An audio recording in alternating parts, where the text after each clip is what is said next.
Live from WRAL News Headquarters in Raleigh, your number one source for local news. WRAL News, coverage you can count on. A new round of test scores reveals signs of improvement at schools across the state. We're live with why educators say there's still more work to be done.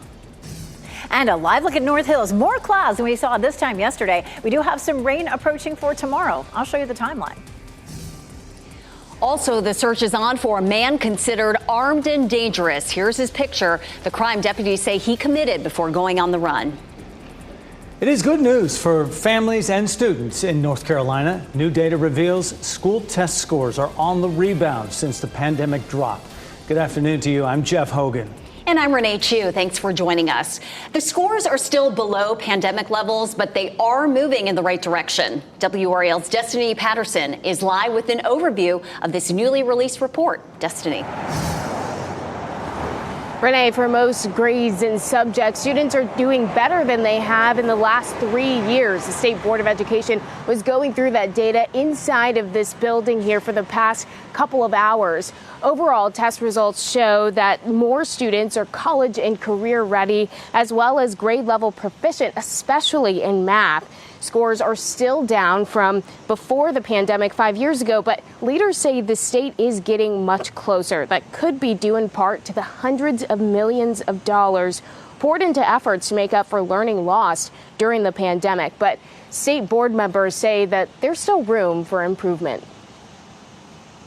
I find it amazing that what seems to be the driver is mathematics. And the overwhelming majority of Black and Hispanic students are attending a failing school. This is unacceptable. Wake County is also seeing improvements. In fact, the district surpassed their pre-pandemic test scores in more subject areas. Last year, the district students only rebounded in math. And in just a couple hours, we'll be hearing from district leaders about how they were able to make this progress, as well as areas where they're still looking to make some growth. Destiny Patterson, WRAL News, Wake County. And another part of that new data shows graduation rates are up. Wake County schools graduated 91.3% of its seniors last year, an all-time high. And that's big because this spring's graduates started high school from home, learning remotely during the COVID-19 pandemic. Many schools have focused on attendance, outreach to families, and extra class time. You can find out more about all this data and the efforts to help students graduate on time at the education section of WRAL.com. Right now, the state school board is also discussing name, image, and likeness agreements. The issue was put back in the spotlight after the top high school quarterback Faison Brandon sued the state. The board is listening to a proposal to legalize NIL deals for high school athletes. A vote could come as early as tomorrow. More clouds are around this afternoon. You'll see them, but no rain today. Elizabeth Gardner is in the WRAL Severe Weather Center right now with a look at our next chance for showers tomorrow.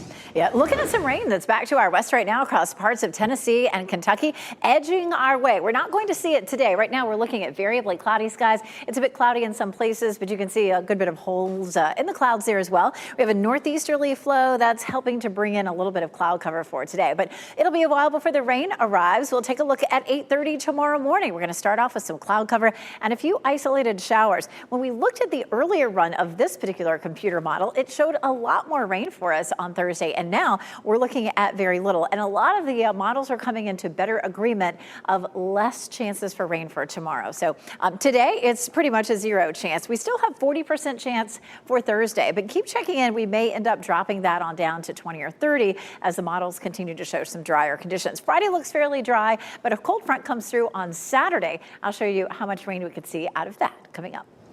A man wanted for 2 shootings in Granville County is on the run this afternoon. We first reported this as breaking news to you in our morning news. WRAL's Julian Grace joins us live right now with what he's learned about the man deputies consider armed and dangerous. Julian. Well, Jeff, this is a very fluid investigation. I just spoke to the sheriff 1 minute ago, and he says he is still working to get additional details in this case. But this is what we know at this hour.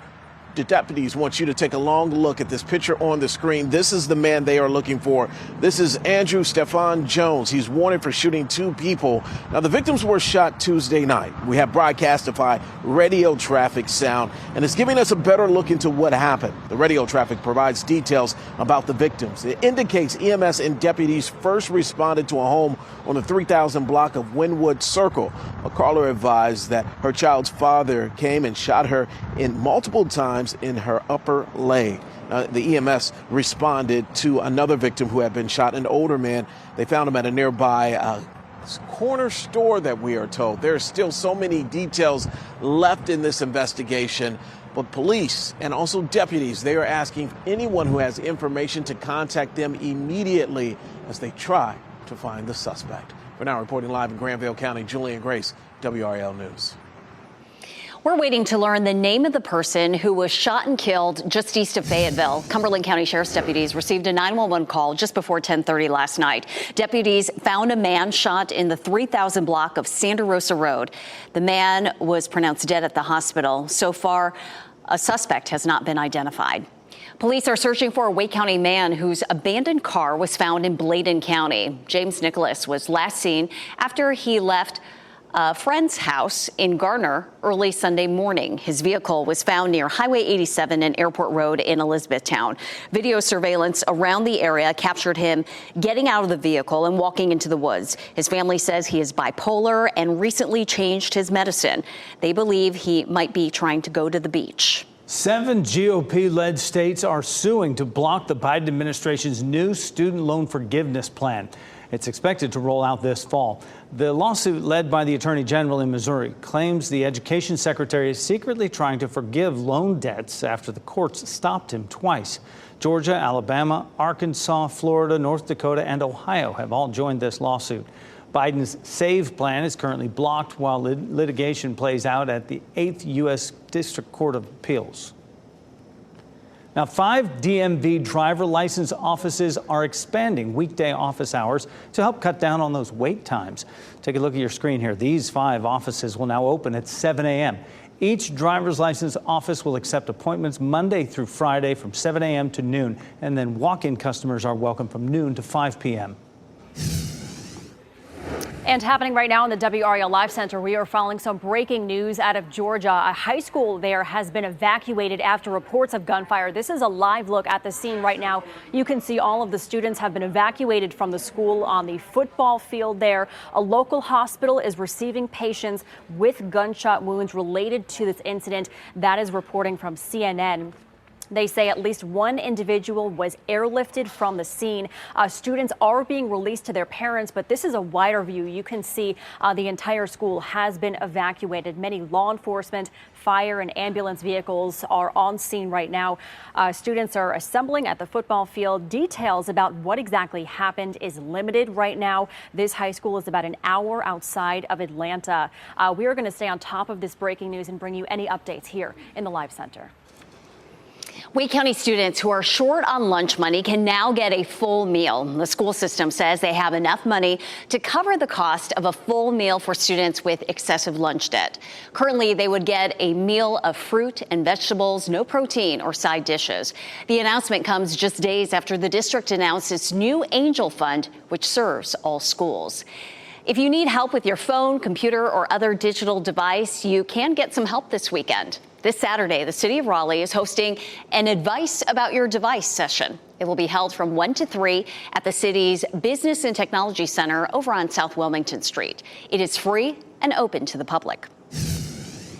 Next at noon, massive fireballs from a plane crash in Oregon. The warning before it crashed into townhomes and the people killed on board and on the ground. Also, lightning strikes a landmark in Rome, crumbling an ancient arch near the Colosseum. How an American tourist stepped in to help. Plus, more people in our area means more traffic on the roads. At 12:30, a new report that details the number of bridges in our area in poor condition. Keep watching WRAL News over the air Channel 34 and Spectrum Channel 1257.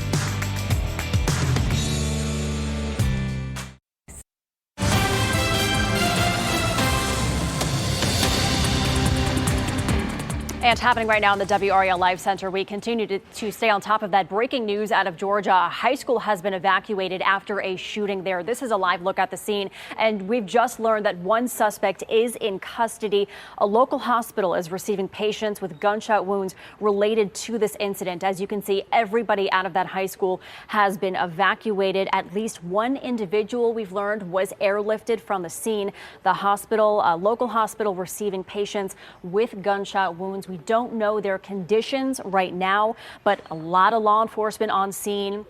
The FBI is there. Ambulance vehicles are there. I just saw the police walking around the school. Details about what happened here remain limited. This started about 11:30 this morning. You can see a chopper right here about to land. This high school is about an hour outside of Atlanta. Governor Brian Kemp said in a post on X that he has directed all available state resources to respond to this incident. We are still working to learn more about this. As soon as I have any other information, I'll bring it to you in the Live Center. Getting a doctor's appointment is becoming increasingly difficult, sometimes even more expensive. The healthcare industry is facing a number of growing challenges. Morgan Chesky explains why some patients consider this a public health crisis.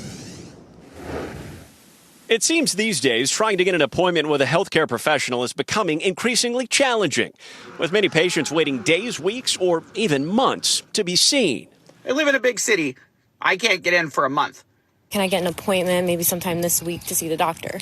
They're like, no, sorry, we're booked 2 months in advance. The numbers show it's becoming a more common occurrence nationwide. One study found a third of patients say they've been unable to see a doctor in the past year due to availability issues. And for those who were able to get an appointment, nearly 1 in 5 patients had to wait anywhere from 1 to 3 months to be seen. It's incredibly frustrating. When 26-year-old Victoria Holmes faced a 4-month wait for a neurology appointment in Washington, D.C., where she lives, she sought treatment in her hometown of Dallas, Texas. I literally have to take the desperate measure of going home to Dallas just to see a neurologist because I'm terrified that there's something wrong with me. It's a major frustration for both patients and doctors. We all became physicians to take care of patients, and that is getting tougher every day. Dr. Bruce Scott is the president of the American Medical Association and an ear, nose, and throat physician in Louisville, Kentucky. Right now, things are at almost crisis level, and physicians are literally closing their practices. Medical professionals say it's the result of a growing population needing health care, along with an aging physician workforce that's burning out, due in part to time-consuming administrative paperwork from insurance companies and reduced physician reimbursement. That was Morgan Chesky reporting. Another trend we're seeing, some doctors are turning to concierge services to reduce the number of patients they see while charging hundreds, even thousands of dollars for their care. Others are passing on administrative fees to the patients, forcing many to find new doctors.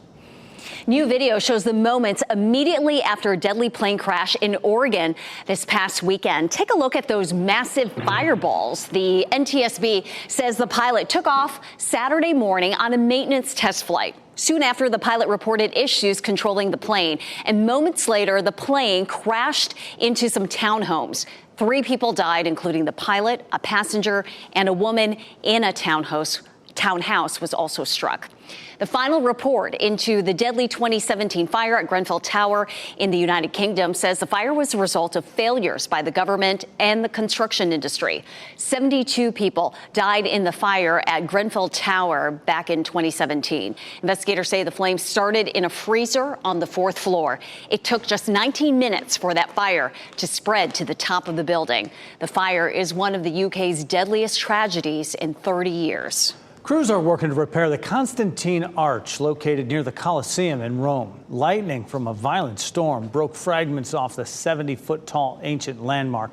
The arch was established in 315 AD in a celebration of Emperor Constantine's victory over Maxentius. An American tourist who found pieces of that monument gave them to workers so they could be restored. Her tour guide says the act showed great sensitivity for Roman antiquities. Thoughtful of that American tourist there. Now, you may think about going to Rome, but why when we have beautiful weather here, right, Elizabeth? We really do. You know, we've had some really nice cool temperatures after a front moved in over the weekend. We now do have some cloud cover tracking the next front that'll arrive this weekend, but it's not going to behave like the front did last weekend. We're going to have just a few scattered showers and thunderstorms, but we won't have the kind of heavy downpours that we saw, especially on Sunday. A live look, of course, here down at the airport, looking pretty partly cloudy skies, 75 degrees with a dew point of 63. Now, yesterday, our dew points were in the 50s all day. Now, that dew point at 63 does put us in the tolerable zone, no longer in the comfortable zone. So you may notice that as you head outside, but it's really kind of a subtle difference. You really feel the difference when our dew points get into the 70s. That's when you walk outside and you feel like you could carry the air around. We're not going to see anything like that in the next few days. This is a look at our high-resolution satellite, and you can see a mix of sun and clouds across our viewing area. Back to the west, we have some showers that'll start to roll in tomorrow. It was a bit breezy yesterday. We're seeing the same thing today. Our wind is coming out of the northeast today at about 9 miles per hour in Roxborough, 11 in Goldsboro, 10 in Fayetteville and Clinton. And it's gusty in just a few places. We're gusting to 18 right now in Rocky Mount and 16 in Roxborough. But it will be a fairly breezy afternoon like we saw yesterday. Pleasant this afternoon, 79 in Raleigh, 77 Durham, 82 in Fayetteville if you're going to be out and about around town. And then take a look at what happens with our muggy meter. Like I said, right now we're sitting at tolerable, probably going to bounce it up one level to humid for tomorrow, Friday, and Saturday, because we'll have a better chance of some rain or at least a steadier flow of moisture coming in. It is trending a little drier for Thursday and for Friday. We still have a chance of some showers and storms on Saturday. Behind that front, look at how quickly that drops all the way down to refreshing on Sunday. Saturday, maybe a little iffy. Sunday looking phenomenal for getting outside. Let's take a look at Futurecast. I pulled up a different version of Futurecast than the one that we showed earlier just a few minutes ago. This one has a little bit more rainfall, mostly late morning into the early part of the afternoon.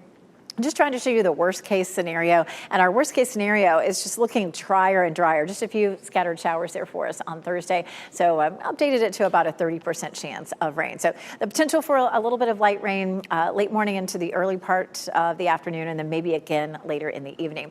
Pleasant temperatures, though. 86 is our normal high, 79 today, 75 tomorrow, 82 Friday, and 81 on Saturday. But all our temperatures will be below normal. We're enjoying some lovely weather while all the heat has moved back to the west. In Phoenix, they've hit 100 days in a row of 100 degrees. Totally blew the old record out of the water, which was 76 days set back in 1993. So really rough conditions for folks there from Phoenix to LA and all the way up to Seattle, where they have heat advisories and excessive heat warnings in effect. Big heat dome in the west. And in the meantime, on the other hand, we have some nice cool air in place and even cooler air on the way. You see those blue color contours? That comes swinging in early next week to drop our temperatures even more.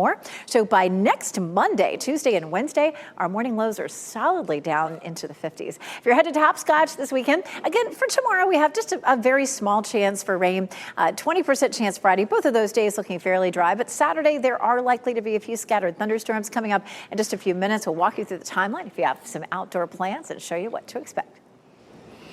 Today on WRAL News at 4, there's been concern from the NC State community about plans to renovate Poe Hall rather than tear it down and rebuild. 5 on Your Side explains the reasoning behind the move and the timeline for the work.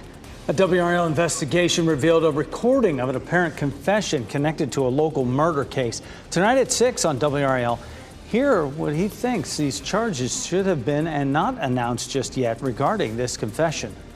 Meantime, still ahead this noon, some call dining alone a form of self-care. Coming up, why more people are opting for a table for one.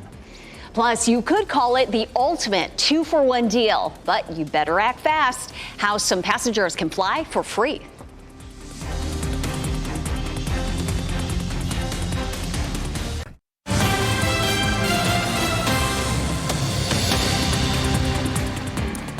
And back here in the WRAL Live Center, we have another update in that shooting in Georgia at a high school. 2 people are dead and 4 people are hurt. We have just learned that information from NBC. This is Appalachia High School in Georgia. It's about an hour outside of Atlanta. 1 suspect is in custody. A local hospital did receive patients with gunshot wounds related to this incident. Again, we have learned that so far 2 people have died. 4 people are hurt in this. We are not sure if the suspect is one of those that is hurt. At least one individual we learned earlier was airlifted from that scene, but still a very heavy law enforcement presence there. Obviously, the FBI there. Students are being released to their parents. You can see all of the cars lined up there waiting to get their children. Details about what happened here remain limited. But again, the governor, Brian Kemp, has directed all available state resources to respond to this incident. Right now, 2 people are dead and 4 hurt so far.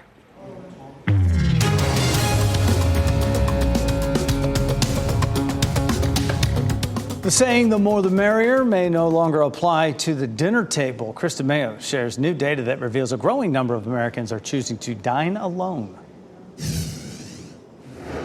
Keep an eye out for this growing trend the next time you're at a restaurant. Data from the site OpenTable shows a rise in the number of people dining by themselves, with solo reservations in the U.S. up 29% over the last 2 years. I have so many friends. I love spending time with them, but I also like to have some time just by myself. OpenTable's CEO thinks remote work has contributed to the uptick, with folks looking for nice spots to take a break from their home offices. And officials say there's plenty of perks. You can notice so much more, right, about the ambiance, about, the service. The COVID-19 pandemic also swayed the importance many people placed on having company to dine with. The stigma of dining alone has faded, but it certainly accelerated post-pandemic. A rise in the number of single adults could also be a factor. In 2019, the Pew Research Center found 38% of adults 25 to 54 were living without a partner, up from 29% back in 1990. While some critics say fewer people at tables can impact profits, others see solo diners as loyal customers. Seeing a single person sit in the dining room, enjoying the experience, and they're there simply for the food and the service and the ambiance, makes me really happy. Some restaurants are even offering exclusive services to cater to this expanding group, including specialized drink sessions with bartenders and more. We have this little book that's kind of similar to what you'd get at an Airbnb, and guests will leave notes for the next guest who's joining us for the solo dining experience. Southwest Airlines is bringing back the popular Companion Pass, but you better act quickly if you want to take advantage of the deal. Rapid Rewards members who buy or redeem points for airline tickets will be able to register for the deal. When members buy a ticket, they will get a second ticket for a friend to tag along for free.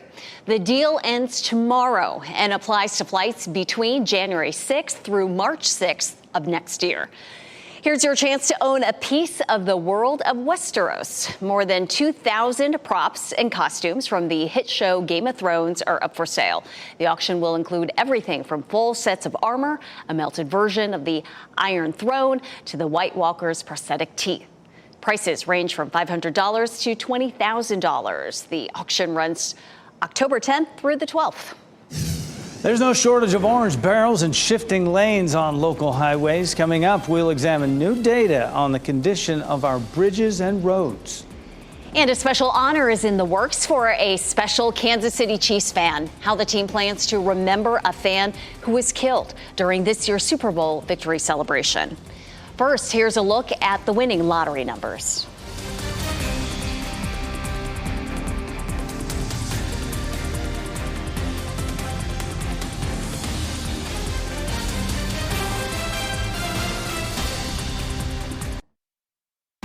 Shot in 4K ultra high definition. Your number one source for local news. WRAL News. Coverage you can count on. People in our area are spending more time on the roads, and it's having an impact on the quality of roads and bridges. A new report shows almost 1 in 10 bridges in our area is in poor condition. WRAL's Sean Gallagher joins us now. And Sean, what's the biggest takeaway here? Yeah, well, almost any time of day across the Triangle, you'll see this, high volumes of traffic, again, no matter what time of day it is. And while we're around the national average for poor roads and bridges, the costs to fix them are up because of inflation. And it's an issue because the roads are seeing more wear and tear than ever before. Roadways and bridges are deteriorating faster than they can be repaired, according to a new report. Now, 15% of roadways and 5% of bridges in the Triangle are in need of immediate repairs. But with the increase in traffic volume and aging infrastructure, a decision needs to be made on how to handle fixing this issue. The challenge with bridges is just as really with pavements as well. As they get older, you reach a point of diminishing returns where routine repairs aren't as effective as they once were. And if you can't stay on top of that with a high level of investment, then you're looking at reconstruction, which is a lot more expensive.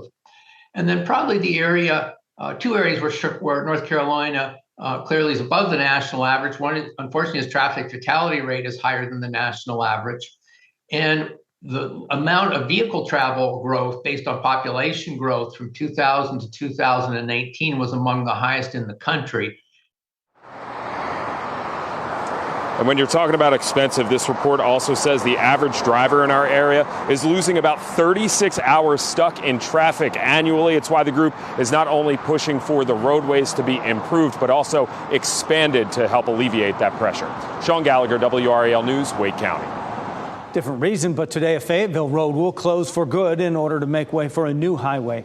Strickland Bridge Road is closing between Century Circle and Stony Point Road. It's being removed to make way for construction of Fayetteville's outer loop, I-295. A new alignment of the road will be built that creates a new exchange with the highway behind New Century International Middle School. This part of I-295 is expected to open in the summer of 2026. Happening right now in the WRAL Live Center, a teen charged with murder is back in custody after he escaped a detention facility in Granville County on Monday. And this afternoon, we are getting new Broadcastify radio from after he escaped. We'll make contact now with a employee. She's trying to advise me where he jumped the fence. So here's what happened. 17-year-old Zane Sesnick was captured on Monday night after being on the run for about 8 hours. Sesnick escaped from the C.A. Dillon Youth Development Center in Butner around 2:20 on Monday. Monday was Sesnick's second time escaping a facility in 2024. He was arrested and charged with the murder of 71-year-old Jerry Hicks in Wake County. Michelle, thanks. The latest batch of COVID shots are out, but if you don't have health insurance, be prepared to dig deep into your wallet. The federal program that covered the cost of the vaccines for uninsured and underinsured people ran out of funding. It expired early because Congress rescinded $6.1 billion in COVID emergency spending as part of a deal to avoid a government shutdown. Private insurers, Medicare, and Medicaid are still required to pay for COVID vaccines. A new round of free COVID tests will be available later this month. This all comes on the heels of a summer wave of COVID cases. Each household can order up to 4 nasal swab tests once the federal program reopens. The tests will detect current virus strains and can be ordered ahead of the holiday season. And Renee, with school back in session, there's concern COVID-19 cases will go up in North Carolina. UNC health officials say there are about 120 COVID patients right now in hospitals in their system. That's up from about 40 in early July. Doctors say the rise is likely because of summer travel, kids being back in school, and easier to spread variants. We have a kind of big surge going on right now, and we're going to see schools starting to open and people mixing and kids coming back to college. So what that will do to the numbers is not clear, but right now there is a lot of COVID going around. Doctors say you should simply stay home if you're not feeling well and get new COVID tests and vaccines. And updated COVID vaccines are in stock right now at pharmacies around the Triangle. Covering Wake County, families who live in the southern part of the county may be sending their kids to different schools next year. This map shows 4 new schools opening in southern Wake County next year. They are 3 elementary schools and 1 high school. The school board revealed the first draft of next year's enrollment plan at its meeting yesterday. It involves shuffling students from 22 elementary schools, 12 middle schools, and 6 high schools. They say it addresses overcrowding and shortens some bus routes. Parents whose kids would be moved admit the unknown is a challenge. So we were planning for Apex Friendship, which is near to home, right? And a lot of community friends, everyone going to that school. But now everything has changed, so everything planned have to realign to the new school.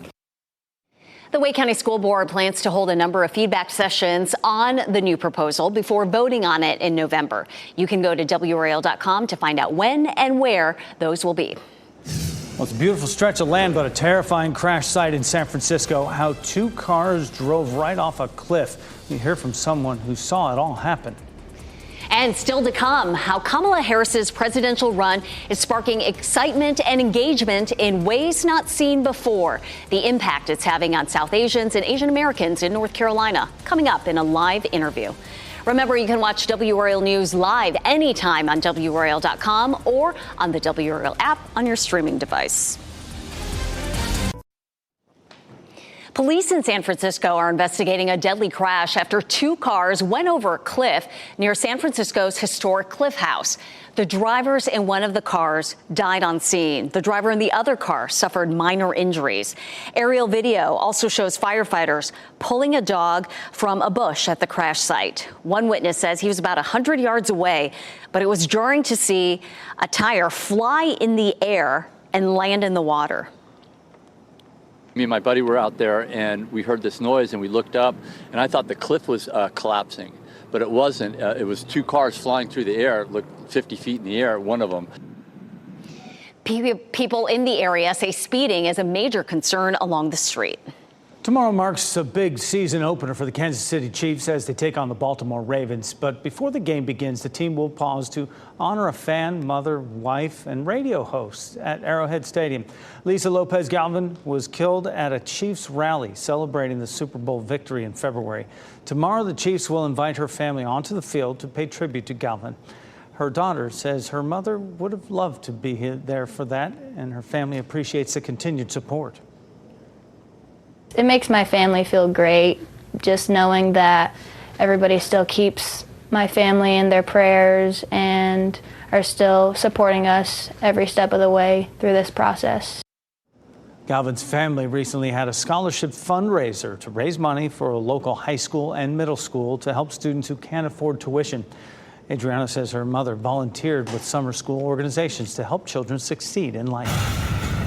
Week one of the season for the Carolina Panthers is Sunday. It gets started. They'll travel to New Orleans to take on NFC South Division rival, the Saints. You can watch that game on Fox 50 at 1 o'clock. Vice President Kamala Harris's run for the presidency is a source of cultural pride for some of her supporters, given her biracial background. After the break, we'll hear how this year's race is impacting local Indian American and South Asian Americans. Life comes with its ups and downs, right? But one kid could shoot the moon with his bag of tricks. How he gained a new following later.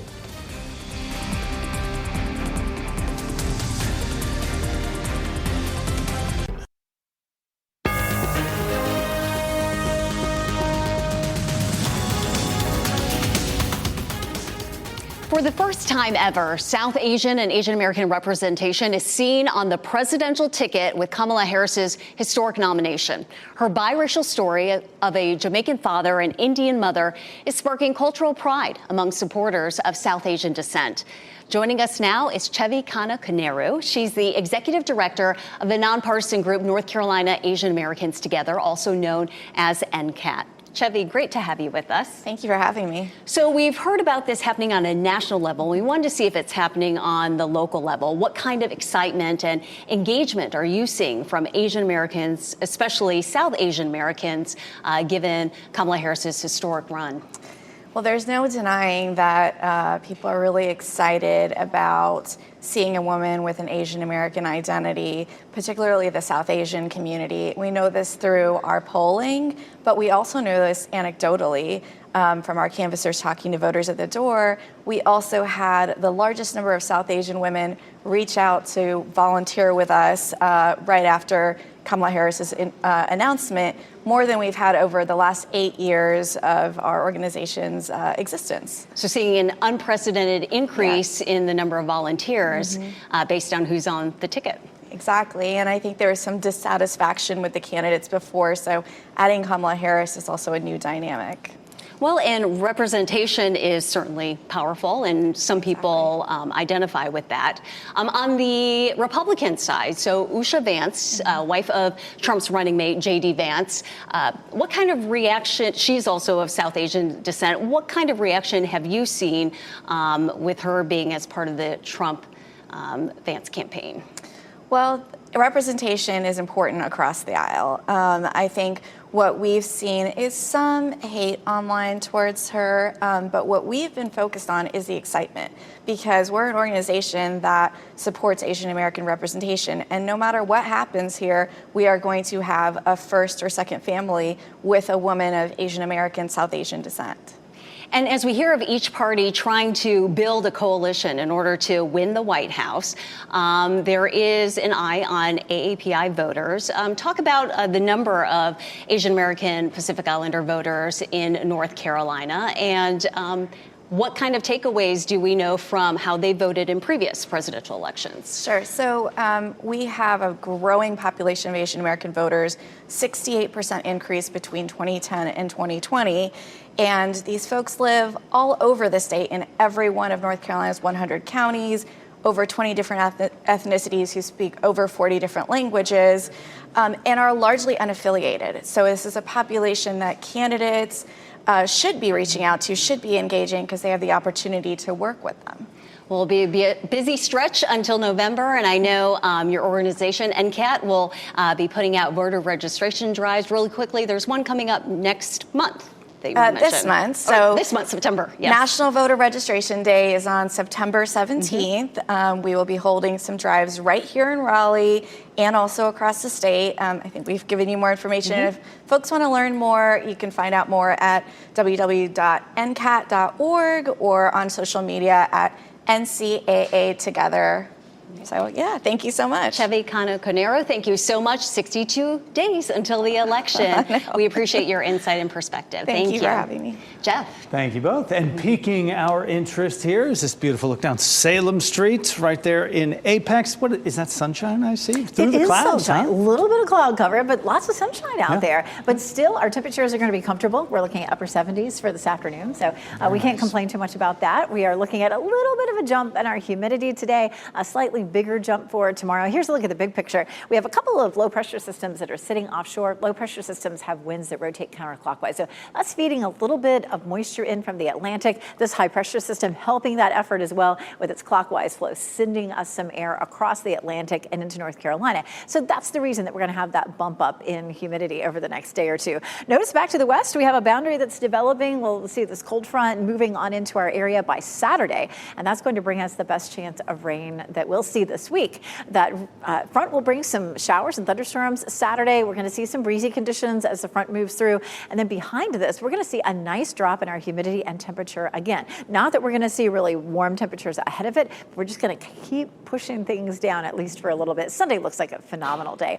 We take a look at futurecast for tomorrow. We'll wake up to some cloudy skies. And at some point during the morning, we'll likely have a few isolated showers that pop up. Our potential for rain does look like it continues to drop a bit on some of our models. So we dropped it back to around 30%. Make sure you check in with Mike and Kat this evening and then me in the morning, and we'll see how we're adjusting this. The models are trending drier and drier for us on Thursday.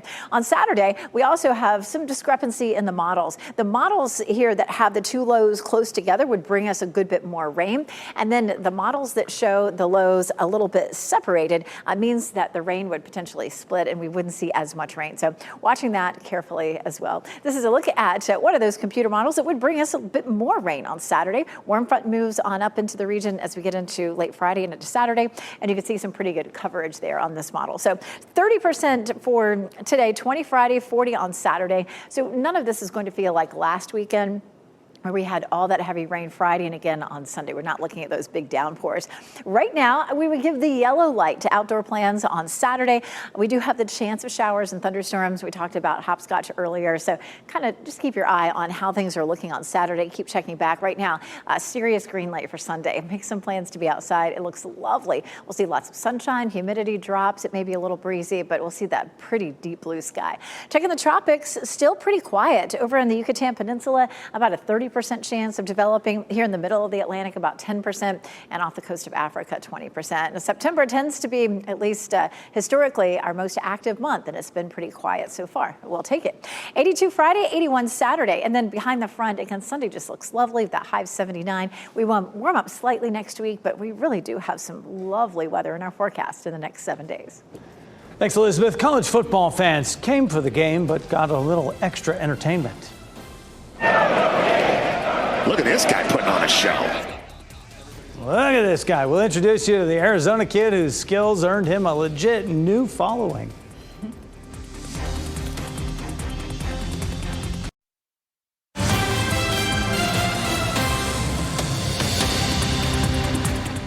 As we wrap things up, here's a look at a few of the top stories that we are following this afternoon, including this one. 2 people are dead and 4 others are hurt after a shooting at a Georgia high school. It happened about 10:30 this morning. 1 person is in custody. Details about what happened here remain very limited. There still is a very heavy law enforcement presence around the school. Governor Brian Kemp directed all available state resources to respond to this incident.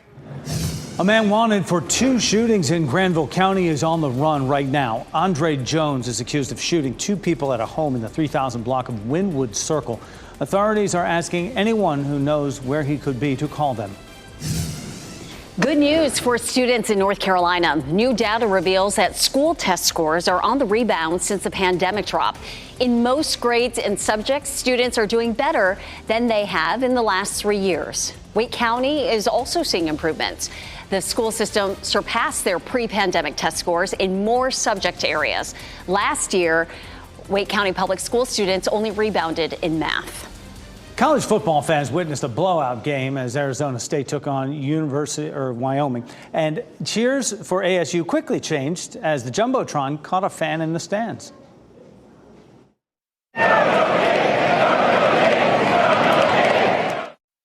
No doubt Christian Harper has some serious skills. He's actually the Arizona State champion for his age group, and he finally found a big enough stage to win over a crowd.